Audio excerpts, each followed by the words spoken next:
vraiment regrettable parce que ce qui vient de se passer, c'est le fruit des monteurs de coups. Vous allez constater que celui qui a provoqué le désordre est un communicateur d'un des pétitionnaires. Et c'est déjà dangereux. Il a commencé à filmer les causeries des gens qui causent librement.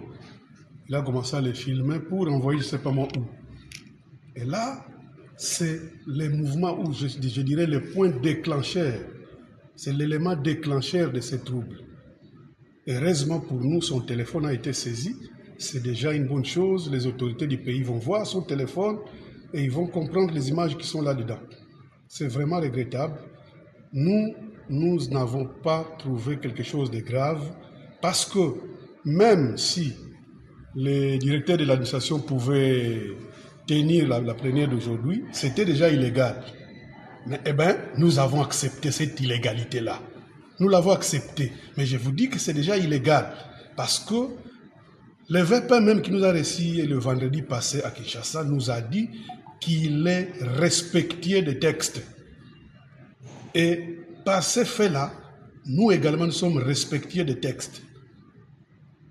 Déjà, l'article 30 du règlement dit la plénière devait être tenue par les doyens d'âge de l'Assemblée. Qui dit doyen d'âge ne dit pas bureau d'âge. Je crois que je parle français et vous me comprenez bien. Bureau d'âge, ce n'est pas doyen d'âge. C'est différent.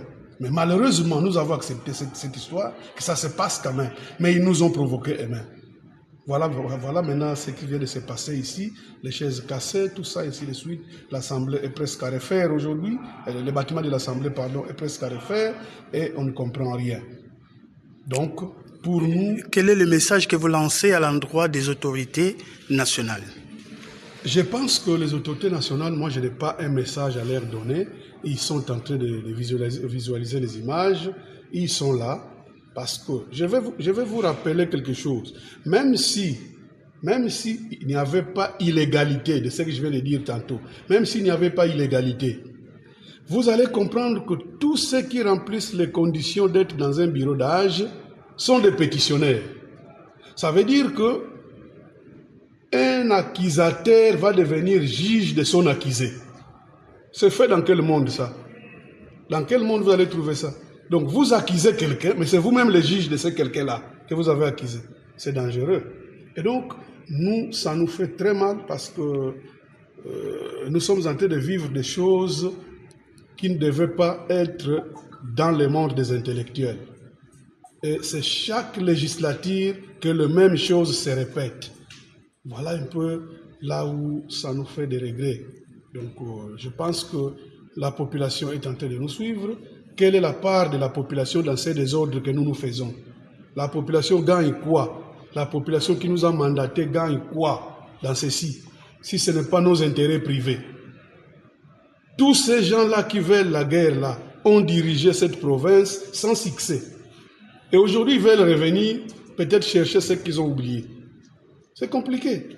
Et là, vraiment, je vous dis que ça choque au cœur, ça choque. Qu'est-ce qu'il faut pour que le calme revienne, selon vous? Mais le calme ne peut revenir que sur l'intervention de la haute hiérarchie. Ce n'est plus sur notre intervention, nous. Qu'est-ce que nous, on peut faire aujourd'hui, là?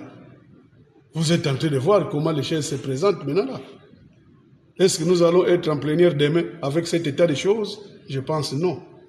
Et donc, je pense que c'est l'intervention de la haute hiérarchie du pays qui est à l'air nécessaire.